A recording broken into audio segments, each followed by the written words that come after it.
नमस्कार दोस्तों, आप देख रहे हैं किसान तक और मैं हूं आपका दोस्त अंकित शर्मा। आज हमारे साथ मौजूद हैं किसान तक चैनल पे हमारे खास मेहमान, जिनको दुनिया हेलमेट मैन ऑफ इंडिया के नाम से जान रही है। लेकिन इनके पीछे की कहानी ये है कि ये एक किसान के बेटे हैं और स्वयं एक किसान हैं, जो ये खेती किसानी करते हैं। जब ये फसल का उत्पादन कर लेते हैं और फसल को बेचने के बाद जो इनको पैसा मिलता है, उस पैसे से ये अपना खर्चा नहीं चलाते, बल्कि उस पैसे से ये देश के लोगों को हेलमेट बांटते हैं और उनको सड़क सुरक्षा के प्रति जागरूक करते हैं। तो बहुत बहुत स्वागत है आपका। पहले हेलमेट मैन ऑफ इंडिया के नाम से तो हम आपको जानते ही हैं, लेकिन आपका पूरा नाम क्या है और अपना परिचय हमारे दर्शकों को बताइए। तो धन्यवाद दे रहा हूँ कि आपके चैनल पे आज जुड़ने का माध्यम मिल रहा है। और मेरा नाम वैसे राघवेंद्र कुमार है, मगर दुनिया मुझे हेलमेट मैन ऑफ इंडिया के नाम से जान रही है, क्योंकि मैं भारत के 22 राज्यों में घूम कर पिछले 9 सालों से सड़कों पर हेलमेट बांटने का कार्य कर रहा हूँ और अब तक 56,000 से भी अधिक हेलमेट बांट चुका हूँ। और मैं खुद को भाग्यशाली समझता हूँ कि मेरे हेलमेट जिन लोगों ने पाए हैं उसमें से 30 लोगों की ज़िंदगी भी बची हुई है।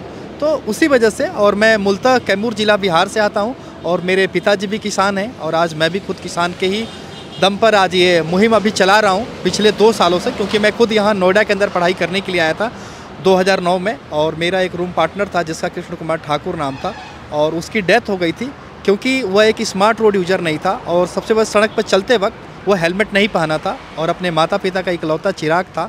और उसके मौत के बाद से मैंने इनिशिएटिव ये शुरुआत किया, क्योंकि इन्हीं सड़कों पर आज 1 घंटे में 6 लोग वो मरते हैं जो सड़क पर चलते वक्त हेलमेट नहीं पहने होते हैं। और वैसे तो ओवरऑल 1 घंटे में 18 लोगों की मृत्यु होती है। और इन्हीं चीज़ को लेकर के मैं आज भी लोगों की ज़िंदगी बचाने के लिए कार्य कर रहा हूँ। किस तरीके का रिवर्ट आता है जब आप सड़क चलती है? हमने काफ़ी वीडियोस आपकी देखे हैं, लोगों ने भी, जो हमारे दर्शक है किसान तक के, उन्होंने भी देखा होगा।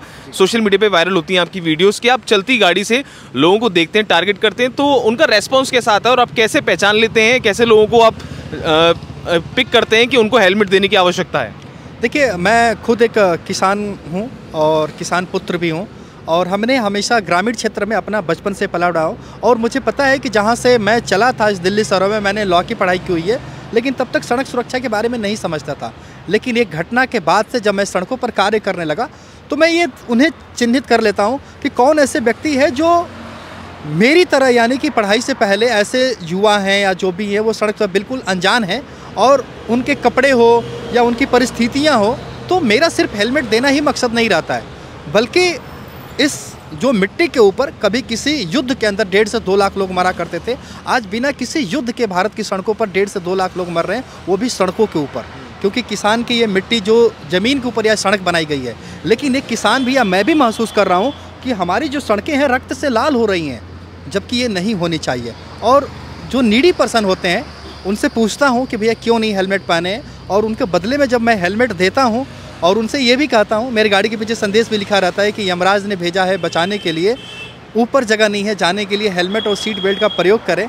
तो उनसे यही कहता हूँ कि जब आप किसी व्यक्ति को देख रहे हैं कि सड़क पर जो बिना हेलमेट का मर रहा है, और आप कितने भाग्यशाली हैं कि भगवान खुद आपके पास भेज रहा है, यानी कि आपकी ज़िंदगी को बचाना चाह रहा है, और आज मुझे उस लायक बनाया हुआ है। और मैं आपको हेलमेट देने के लिए, ताकि ये योद्धा बने और उस तरीके से, चाहे ग्रामीण क्षेत्र हो चाहे शहरी क्षेत्र हो, आज पूरी भारत की ये समस्या ने बिल्कुल ग्लोबल लेवल पे समस्या है, लेकिन आज इन्हीं भारत की सड़कों पर कार्य करते आज मुझे दुनिया भी जान रही है, और मेरी आवाज़ यूनाइटेड नेशन तक भी जा चुकी है।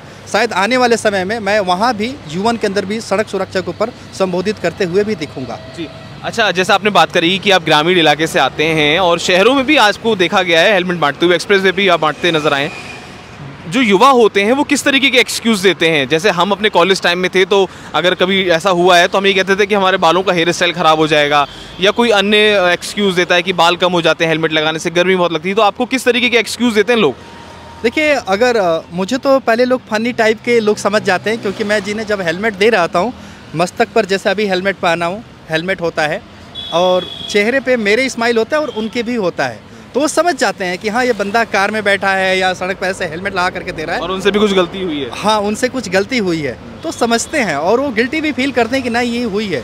लेकिन मेरा मकसद यही रहता है कि आपको जब मैं हेलमेट दे रहा हूँ तो आपको एक योद्धा बना रहा हूँ, और योद्धा को ये नहीं कि आप देश की सरहदों पर ही लड़ाई लड़े, क्योंकि हमारे देश के अंदर 1.5 लाख लोग मर रहे हैं, तो ये बाहरी लोग नहीं हैं, किसी न किसी के पुत्र हैं। और उस चीज़ को मैं जब उनको समझता हूँ कि आपकी ज़िंदगी जो है कि आपके घर परिवार, क्योंकि देखिए 1 घंटे में अभी 18 लोग जो मौत होते हैं, उनके साथ 50 लोग परिवार वाले ज़िंदगी बचाने के लिए किसी ट्रामा सेंटर हॉस्पिटल के अंदर वो ज़िंदगी बचाने के लिए लड़ रहे होते हैं। तो वो पल उनके साथ ना है, क्योंकि मेरे मित्र को भी कोई हेलमेट पहनाने वाला नहीं था। तो मैं ये समझता हूँ कि मेरा एक मित्र जाने के बाद और पिछले 9 साल से जो हमने वादा किया था, वादा नहीं भूला हूँ। यानी कि आप जीवित हैं, जीवित के साथ किसी से वादा करते हैं, आप भूल भी जाते हैं ना जाने दिन भर। लेकिन मैं अगर किसी के मरने के बाद अपने दोस्त के 9 साल बाद भी वादा निभा रहा हूँ, अगर आपसे मैं कोई वादा ले रहा हूँ तो इसीलिए ले रहा हूँ कि ताकि हमारी देश की सड़कें रक्त से लाल ना हो, और कहीं ना कहीं आपकी जान इस देश के लिए बहुत बड़ी कीमती है, उसको आप समझें और सड़कों पर हमेशा यातायात नियमों का पालन करें। जी, तो ये थे हमारे साथ हेलमेट मैन ऑफ इंडिया, जो इतनी सारी चीज़ें इन्होंने बताई। अच्छा, और कुछ बताइए जो आप बताना चाहते हैं किसान तक चैनल के माध्यम से, जैसे कि आप खेती किसानी भी करते हैं, और आपका अब आने वाले समय में क्या विज़न है, क्या प्लान है, क्या आप मेट्रो सिटी से वापस अपने खेतों की ओर पलायन करने का मन बना रहे हैं? देखिए, गांव तो हमेशा ही बुलाता रहता है, और उन गलियों में बड़ा अच्छे भी लगते हैं जहां पले बड़े हैं।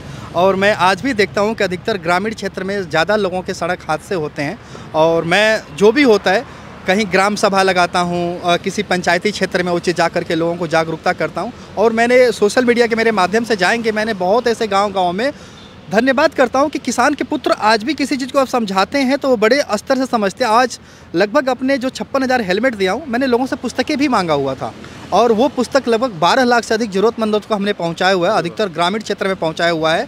और आज 1400 से ऊपर लाइब्रेरियाँ बनवाया हुआ हूँ, जो अधिकतर ये गाँव में लाइब्रेरियाँ हैं।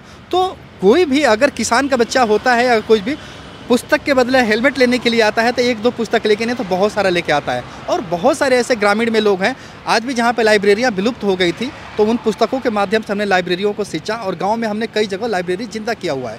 तो अब जो उन लोगों की जो आवाज़ होती है, आज गाँव के अंदर भी पढ़ने के बाद भी हर युवा ये नहीं सोचता है कि मैं इस देश को छोड़ करके जाके MNC कंपनी में, बाहर की कंपनियों में जॉब करूँ। आज मुझसे भी बहुत युवा प्रेरणा लेकर के अपने गाँव की तरफ मूव कर रहे हैं, कि ताकि वहाँ की मिट्टी से जो सोना उगाने की बात होती है, मिट्टी को जो सोना मानते हैं। अलग बात है कि लोग सोने को आभूषण के रूप में देखते हैं, क्योंकि किसान हमेशा अन्नदाता रहा है, वो जीवन देता है, पेट भरता है। आज भले ही जो परिवार दुर्घटना के बाद आर्थिक से बहुत पीछे हो जाता है, किसी का परिवार भीख मांग रहा होता है, क्योंकि दुर्घटना के बाद किसी को कोई फ़र्क नहीं पड़ता है, लेकिन आज भी जब ग्रामीण क्षेत्र में किसी के साथ अगर कोई हादसा होता है तो उसका परिवार सही में भीख मांगने का काम करता है। जरूरी नहीं कि शहर का ही व्यक्ति स्मार्ट रोड यूजर बने, बल्कि हर गाँव गली गली का एक बच्चा भी एक स्मार्ट रोड यूजर बने, ताकि हमारे भारत के अंदर जो ग्रामीण के अंदर जो सुंदरता है वो आज भी उसकी सुंदरता बरकरार रहे। बिल्कुल।